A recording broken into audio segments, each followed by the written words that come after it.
স্বাগত জানাচ্ছি আরটিভির মধ্যাহ্নের সংবাদে। পুরো সংবাদ জুড়ে আপনাদের সাথে আছি আমি সালিহা পারভিন সাথী। জানাবো বিস্তারিত। তাপমাত্রা বৃদ্ধিতে সারা দেশে আগামী ৩ দিন হিট অ্যালার্ট জারি করেছে আবহাওয়া অধিদপ্তর। সকালে রাজধানী আগারগাঁওয়ে আবহাওয়া অধিদপ্তরে আবহাওয়াবিদ বদলুর রশিদ বলেন, আপাতত ৩ দিনের জন্য হিট অ্যালার্ট জারি করা হলেও এর মেয়াদ দীর্ঘায়িত হতে পারে। সহসায় তাপমাত্রা কমার কোনো সম্ভাবনা নেই বলেও জানান তিনি।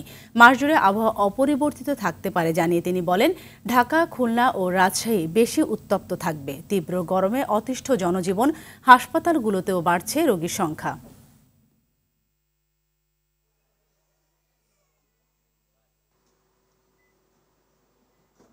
গত 72 ঘন্টার যেটা ছিল ওটাকে আমরা আজ সকালে আপডেট করেছি। তবে যেটা চলমান তাপপ্রবাহ এটা কন্টিনিউ করবে এবং এটা বিস্তার লাভ করতে পারে। কিন্তু আজকে যেটা ইস্যু করেছি আমরা বলেছি যে আপাতত 3 দিন এটা কন্টিনিউ করবে। ওই ধরনের বিস্তার লাভ হওয়ার সম্ভাবনা নেই, যেহেতু আজকে একটু তাপমাত্রা কমতে পারে। তবে আগামীকাল পরশু তাপমাত্রা আবার বেড়ে আগের মতো অবস্থা যেতে পারে। দর্শক, এই বিষয়ে আরও জানাতে রাজধানীর মহাখালী কলেরা হাসপাতাল থেকে যুক্ত হচ্ছেন আমাদের সহকর্মী এয়ার বাদল। বাদল, হাসপাতালগুলোর পরিস্থিতি কেমন দেখতে পাচ্ছেন আর কোন ধরনের রোগী বেশি আসছেন এবং এই গরমে চিকিৎসকরা কি পরামর্শ দিচ্ছেন?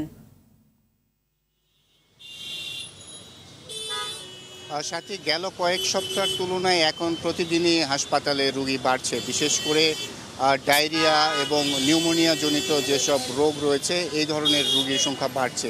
বড়দের পাশাপাশি ছোটদের আমরা বেশি আক্রান্ত হতে দেখছি। ছোট শিশুরা বেশি কষ্ট পাচ্ছে এবং তাদের সংখ্যাটাও অনেক বেশি। বিশেষ করে শিশু হাসপাতালে এই সংখ্যাটা আমরা বেশি জানতে পেরেছি এবং এই হাসপাতালে বড় রোগী আছে, পাশাপাশি ছোট রোগীও আছে। বিশেষ করে ঢাকা এবং ঢাকার আশেপাশের এলাকা থেকে হাসপাতালটিতে বেশি রোগী আসছে। চিকিৎসকরা যেটি বলছেন যে এই এখন যেহেতু হিট অ্যালার্ট চলছে এবং তাপমাত্রা কয়েকদিন ধরেই সবচেয়ে বেশি বেড়েছে, এই গরমের কারণেই অনেকে অসুস্থ হয়ে পড়ছেন, ডায়রিয়া হচ্ছে এবং পানি শূন্যতায় ভুগছেন, যে কারণে তাদেরকে আসলে হাসপাতালে আসতে হচ্ছে। ডাক্তাররা পরামর্শ দিচ্ছেন যদি প্রয়োজন না হয় একেবারে অতি প্রয়োজন ছাড়া ঘর থেকে না বের হওয়ার জন্য। এবং এই যে এই তাপমাত্রার কারণে যে অসুস্থতা বাড়ছে, এটি আসলে গরমের কারণেই যেহেতু হচ্ছে, এই কারণে এটিকে অ্যাভয়েড করতে তারা বলছেন। এবং রাস্তার পাশে যে বিভিন্ন সময়ে এই খোলা শরবত পাওয়া যায় এবং বিভিন্ন পানীয় পাওয়া যায়, সেগুলোও তারা অ্যাভয়েড করতে বলছেন। এর কারণ হিসেবে তারা বলছেন এই ধুলো ময়লার পাশাপাশি এই খাবারগুলোর সাথে যে জীবাণু থাকে সেগুলো গিয়েও সংক্রমিত হচ্ছে। এছাড়া যেহেতু অত্যন্ত গরম পড়েছে, হঠাৎ করে ঠান্ডা খাবার শরীরে গেলেও নিউমোনিয়ার একটি শঙ্কা দেখা দিচ্ছে। এইসব পরামর্শ তারা দিচ্ছেন। তবে গরমে বেশি বেশি তরল খাবার খাওয়ার তারা পরামর্শ দিচ্ছেন এবং সতর্ক থাকার পরামর্শ দিচ্ছেন। তো সাথী, এই ছিল আমার কাছে কলেরিয়া হাসপাতাল থেকে সর্বশেষ খবর। ধন্যবাদ আপনাকে। এদিকে তীব্র তাপদাহে বিপর্যস্ত হয়ে পড়েছে চুয়াডাঙ্গার জনজীবন। তাপদাহ রূপ নিয়েছে অতি তীব্র তাপদাহে। জেলায় রোববার দেশের সর্বোচ্চ তাপমাত্রা 42.2 ডিগ্রি সেলসিয়াস রেকর্ড করা হয়। তীব্র তাপদাহে শহরের পাশাপাশি গ্রামগঞ্জে বিদ্যুৎ না থাকায় স্থবির হয়ে পড়েছে জনজীবন। এদিকে মেহেরপুর সহ কয়েকটি জেলার উপর দিয়ে বয়ে যাচ্ছে তীব্র তাপপ্রবাহ। গেল 10 দিনে অব্যাহত তাপপ্রবাহে ব্যাহত হচ্ছে পশুপালন। পাশাপাশি হাসপাতালে বেড়েছে জ্বর, নিউমোনিয়া, ডায়রিয়া, শ্বাসকষ্ট সহ বিভিন্ন রোগে আক্রান্ত রোগী। এদিকে স্থানীয় আবহাওয়া অফিস বলছেন আরও কয়েকদিন তীব্র তাপমাত্রা চলমান থাকবে। ঘর থেকে বিশেষ কাজ ছাড়া বেড়াতে পারছে না, আর বেড়ালে মনে হচ্ছে এই আগুনের মতো ছাড়া লাগছে চোখে। মানুষ বেড়াতে পারছে না, এতে করে আমাদের ভালোভাবে কিছুই হচ্ছে না। বৃষ্টি নেই, খরা নেই, তাপ বেশি, গরু বাছুর রাখা মুশকিল হয়ে যাচ্ছে, খাল বিলি পানি নেই, ঘাস কাটার সমস্যা আছে, গরমে খাদ্য খাওয়ার গোছানো না করাচ্ছে। দর্শক, এ বিষয়ে বিস্তারিত জানাতে মেহেরপুর থেকে সরাসরি যুক্ত হচ্ছেন সহকর্মী মাজদুল হক মানিক। তাপদাহে পশুপালন করতে কৃষক খামারিদের কি ধরনের সমস্যায় পড়তে হচ্ছে জানাবেন, আর এর সাথে যুক্ত করবেন এই তীব্র তাপদাহে জনজীবনে কি ধরনের প্রভাব পড়ছে।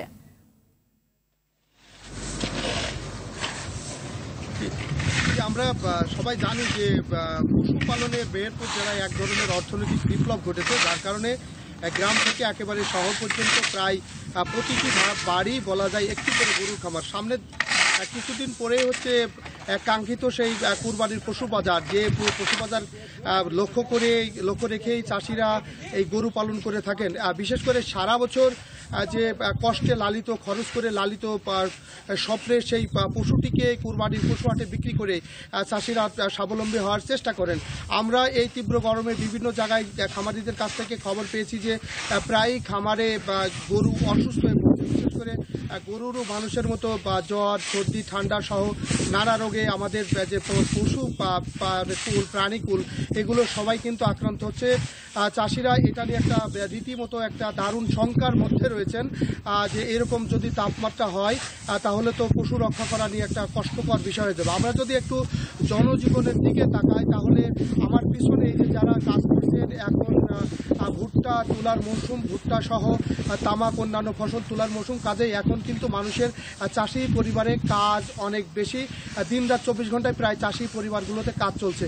এরকম রোদে একটু আগে তারা বলছিলেন যে বৃষ্টি নেই, ঠান্ডা নেই, এরকম রোদে তারা কাজ করতে পারছে না। যেখানে 8 ঘন্টা কাজ করার কথা সেখানে 4 ঘন্টাও কাজ করতে পারছেন না। আবার রাস্তাঘাটে যারা চলছেন, একটু আগে কয়েকজন মোটরসাইকেল চালক আমাদেরকে বলছিলেন যে বাতাস বয়ে আসছে সেটা শরীরে লাগলে মনে হচ্ছে যে একটা গরম আবহাওয়া, মানে ইটের ভাটা থেকে বেরিয়ে আসা যে গরম তপ্ত আবহাওয়া, যেটা দিয়ে শরীর পুড়ে যাওয়ার মতো, শরীর ঝলসানোর মতো অবস্থা।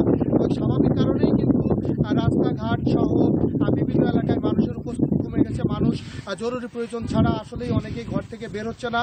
তবে স্বস্তির কথা বলেছেন যে এক সপ্তাহ স্কুল শিক্ষা প্রতিষ্ঠানগুলো ছুটির কারণে অভিভাবকরা কিন্তু তারা সন্তোষ প্রকাশ করেছেন যে এই অবস্থায় আসলে কোমলমতি শিশুদেরকে নিয়ে বাইরে বের হওয়া সম্ভব না। তো সাথী, এই ছিল আমার মেহেরপুর থেকে তাপমাত্রা নিয়ে সর্বশেষ আপডেট। জি, অসংখ্য ধন্যবাদ আপনাকে। এলডিসি থেকে উত্তরণের পরেও বাংলাদেশ সহ জলবায়ু পরিবর্তনের বিরূপ প্রভাবের হুমকিতে থাকা দেশগুলো যাতে অব্যাহতভাবে আর্থিক, বৈজ্ঞানিক ও প্রযুক্তিগত সহায়তা পায় সেজন্য আন্তর্জাতিক সম্প্রদায় ও ধনী দেশগুলোর প্রতি আহ্বান জানালেন প্রধানমন্ত্রী শেখ হাসিনা। বঙ্গবন্ধু আন্তর্জাতিক সম্মেলন কেন্দ্রে জাতিসংঘ জলবায়ু অভিযোজন সম্মেলন ন্যাশনাল অ্যাডাপ্টেশন প্ল্যান এক্সপো 2024 উদ্বোধন অনুষ্ঠানে একথা বলেন প্রধানমন্ত্রী। আগামী 27 বছরের ন্যাপে গৃহীত কর্মপরিকল্পনা বাস্তবায়নের জন্য বাংলাদেশের প্রায় 230 বিলিয়ন মার্কিন ডলারের প্রয়োজন। অব্যাহত বৈশ্বিক উষ্ণায়নের ফলে বাংলাদেশের দক্ষিণ পশ্চিমাংশের বিস্তীর্ণ অঞ্চল, যা দেশের মোট আয়তনের প্রায় 12 থেকে 17%, এই শতাব্দীর শেষ দিকে সমুদ্র গর্ভে নিমজ্জিত হওয়ার ঝুঁকির মধ্যে রয়েছে বলে জানান প্রধানমন্ত্রী। ন্যাপ এক্সপোতে অংশ নিয়েছে জলবায়ু বিশেষজ্ঞ, পরিবেশবিদ, বাংলাদেশ এনজিও প্রতিনিধি সহ 104টি দেশের 383 জন প্রতিনিধি। কার্যক্রম চিহ্নিত করেছি, বৈশ্বিক উষ্ণতা বৃদ্ধিতে ভূমিকা রেখে চলেছে। জলবায়ু পরিবর্তনের কারণে ক্ষতিগ্রস্ত জনগণকে রক্ষা করা তাদের এটা নৈতিক দায়িত্ব। আমরা ক্লাইমেট ভালনারেবল ফোরাম CBF এর সভাপতি থাকাকালে অভিযোজন ও প্রশমন কার্যক্রমে উন্নত দেশসমূহের প্রতিশ্রুত প্রতি বছর $100 বিলিয়ন প্রদানের বিষয়টি বাস্তবায়ন করার জন্য বারবার আহ্বান জানাচ্ছি। এলডিসি থেকে উত্তরণের পরেও বাংলাদেশ সহ জলবায়ু পরিবর্তনের বিরূপ প্রভাবে হুমকিতে থাকা অন্যান্য দেশগুলো যাতে অব্যাহতভাবে আর্থিক, বৈজ্ঞানিক ও প্রযুক্তিগত সহায়তা পায় সেজন্য আমি আন্তর্জাতিক সম্প্রদায় ও ধনী দেশগুলোর প্রতি আহ্বান জানাই। আজ 2 দিনের সফরে ঢাকায় আসছেন বিশ্বের অন্যতম ধনী দেশ কাতারের আমির Sheikh Tamim bin Hamad Al Thani. বাংলাদেশের রাষ্ট্রপতি মোহাম্মদ শাহাবুদ্দিন ও প্রধানমন্ত্রী শেখ হাসিনা আমন্ত্রণে বিকেলে হজরত শাহজালাল আন্তর্জাতিক বিমানবন্দরে কাতারের আমিরের অবতরণের কথা রয়েছে।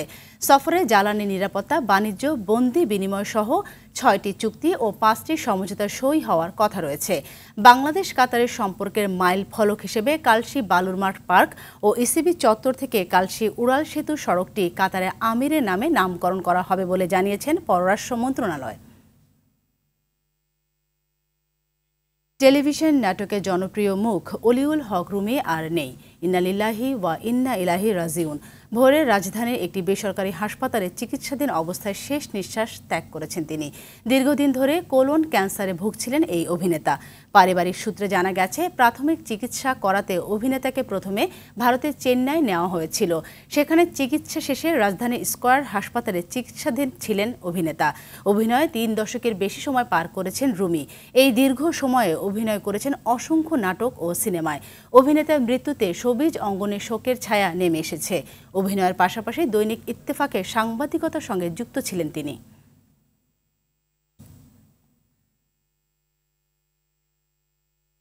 জানাবো আন্তর্জাতিক প্রসঙ্গ।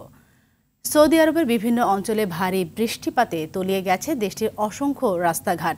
কিছু জায়গায় বৃষ্টিতে ভেসে গেছে বেশ কয়েকটি গাড়ি। দেশটির আবহাওয়া অধিদপ্তর বলছে, চলমান এই পরিস্থিতি সোমবার পর্যন্ত অব্যাহত থাকবে। এই সময় দেশের বিভিন্ন অঞ্চলে মাঝারি থেকে ভারী ও শিলাবৃষ্টি হবে। এর প্রভাব পড়েছে রাজধানী রিয়াদ, দিরিয়া, হুরাইমালা, ধুরমা থেকে কুয়াইয়াহ পর্যন্ত। পূর্ব সতর্কতার অংশ হিসেবে বন্ধ রাখা হয়েছে স্কুল, কলেজ ও বিশ্ববিদ্যালয় সহ অন্যান্য শিক্ষা প্রতিষ্ঠান। আবহাওয়া দপ্তর এক নির্দেশনায় উপত্যকা ও জলাবদ্ধ এলাকা থেকে দূরে থাকার অনুরোধ করেছে।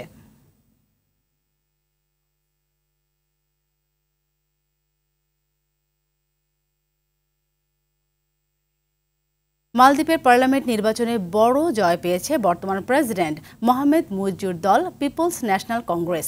93টি আসনের মধ্যে 86টি আসনে ফলাফল ঘোষিত হয়েছে। এর মধ্যে 66টি আসনে জয় পেয়েছে প্রেসিডেন্ট মোহাম্মদ মুইজ্জুর পিপলস ন্যাশনাল কংগ্রেস। রোববার শুরু হয় দেশটির পার্লামেন্ট নির্বাচনে ভোট গ্রহণ।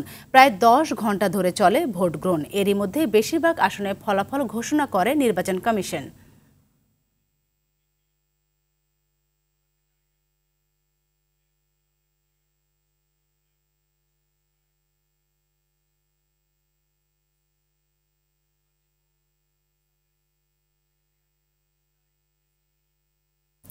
ফিলিস্তিনের গাজায় একটি গণকবরে 180টি মরদেহের সন্ধান পাওয়া গেছে।